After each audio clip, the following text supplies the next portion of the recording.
लो जी, आज बड़ी स्वादी गल है। पूरी सुन के जाया चस ना आई ते गल करिया। वो एक मौलवी साहब आए ना, ते ओ अपना जनाब एक वाकया सुनांदे न।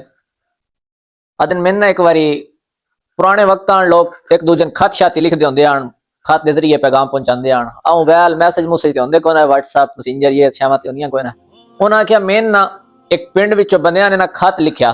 उन्हें आख्या जी साडे पिंड पूरे विच अज तक सीरत नबी सल्लल्लाहु अलैहि वसल्लम उत्ते कोई कॉन्फ्रेंस नहीं हुई, कोई जलसा नहीं होया, कोई बयान नहीं होया।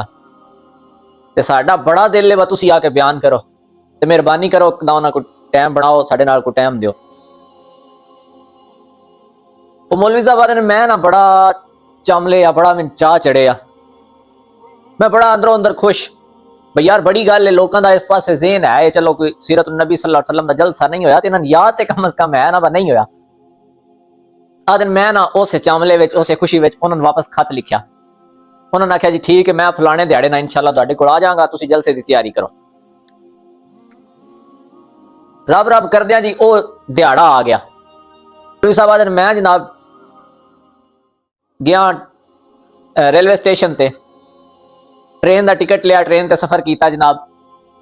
जिथे जाके लत्था उतो फिर टांगे ते बह के वाह वाह ढेर सारा सफर करके ना मैं जदों उन्होंने गांव पहुंचा, उन्होंने पिंड पहुंच गया ना, उत्थे पिंड वाले हुण जिन्ना मेरे को लई आई डेट शेट मेरा टाइम शैम ले आई, वो जनाब सारे उत्थे इकट्ठे होके अगों दी आए।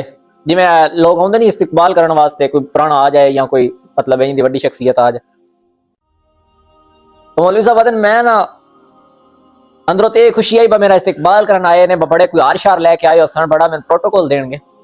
पर वो जांदियां ना उन्हें मैंने कोई पैसे शैसे आने मुट्ठी विच जान लग्या जेड़ा कोई हदिया पेश करी दा जनाब है तुहाडी खिदमत है, ये वो मतलब हदिया शदिया दिता ते कहंदे मौलाना आप जा सकते हैं, असी कॉन्फ्रेंस नहीं करवानी, असी तुहाडा बयान नहीं करवाना। अजन मैं बड़ा हैरान होया, बड़ा ताज्जुब होया यार ये ना की कीता मेरे नाल, इतनी दूर बुला के ते इत्थों ही जनाब पिछा मैं नहीं।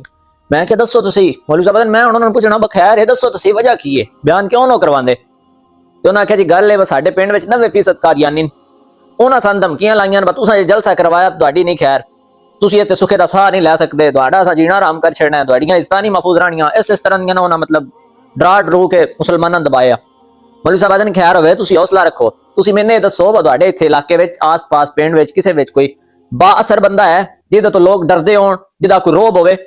उन्हां आख्या जी होर ते कोई नहीं सन पता, ते एक ना उत्थे परली बस्ती दे विच नूरा डाकू बड़ा मशहूर है, उहदे तो ये सारा इलाका ही बड़ा डरदा है। उन्हें आख्या चलो नूरे को चलदे हैं। वो मौलवी साहब उन्होंने बंदियां नाल लैके ना नूरे डाकू को पहुंच गया।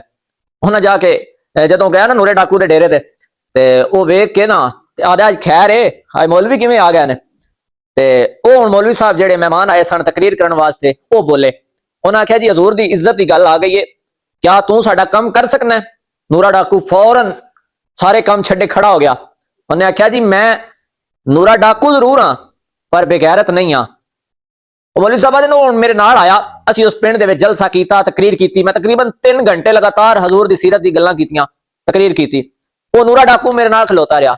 जदों तकरीर दा इख्तिताम होया ना, एंड कीता मैं, उहदे बाद नूरे ने मैक फदया ते मैक फद के लोकां नूं मुखातब करके आदा है सारे ऐलान सुन लो भाई मैं नूरा डाकू हां, मेरे तो चंगी तरह तुसीं वाकिफ हो, ते मैं ऐलान करदा पिया कोई बंदा मुसलमानां दे नेड़े ना जाए, जिस मैली अख भी है ना मुसलमानां लो वेखी ना भाई जलसा क्यों करवाया या की होया, ते मैं नूरे डाकू छड़ना कोई नहीं, ये गल याद रखिया।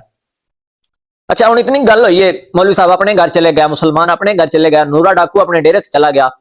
मौलवी साहब कहते ना कुछ महीने गुजरे ते एक बंदा ना मेरे डेरे ते आया, मेरे घर वाल आया, बड़ी सोहनी दस्तार जी पग बनी हुई है, दाढ़ी मुबारक माशाअल्लाह पूरी रखी हुई है, हाथ दे विच तस्बीह हजूर ते दरूद पढ़दा आ रहा। अदन मैं जिस वे वेख्या ना तो मैं उठ के इस्तकबालन खड़ा होया, कोई बड़ा मोअज़्ज़ज़ बंदा आ रहा, अल्लाह दा नेक बंदा आ रहा, इस्तकबाल करा। वो कहंदे मैं ना नेड़े होकर पूछया, मैं कि जनाब तुहाडा तारुफ की है। वो हुण जेड़ा वो बंदा आया सी ना दाढ़ी वाला दस्तार वाला, वो बंदा बोलदा वो आदा जनाब मैं ओ ही नूरा डाकू हाँ। मौलवी साहब बड़े हैरान होए, उन्हें आख्या वो नूरे तेरा हुलिया किवें यकदम चेंज हो गया, इन्नी तब्दीली तेरे च किवें आ गई। वो नूरा डाकू जेड़ा ना वो अगों अपनी गल सुनांदा है। उस आख्या जनाब जिस दिहाड़े वो महफल वाला मामला बनया सी ना, जिस दिहाड़े दा मैं हजूर दी इज्जत और नामूस दा पहरा दिता है ना, उस दिहाड़े रात नो मैं सुता मिन करीम रसूल आके जियारत करवाई है। लजपाल नबी सल्लल्लाहु अलैहि वसल्लम ने आके मेरा मत्था चुमिया ते सरकार फरमांदे ने नूरे तेरे इस अमल ते मैं भी खुश हाँ ते तेरा रब भी खुश है। नूरा कहता है उदों दे मेरिया अखां चो अथरू गए ही नहीं, अखां खुश्क होईयां ही नहीं। मैं अपने आप चो इंज दी तब्दीली महसूस की थी, अज ताई इंज दी तब्दीली नहीं मैं महसूस की थी। ते फिर मैंने शर्म आई, मैं क्या नूरे एक बार तू हजूर दी इज्जत और नामूस ते पहरा दिता है ते अल्लाह तेरे सारे गुनाह भी माफ कर छड़े ने, रब तेरे ते राजी भी है।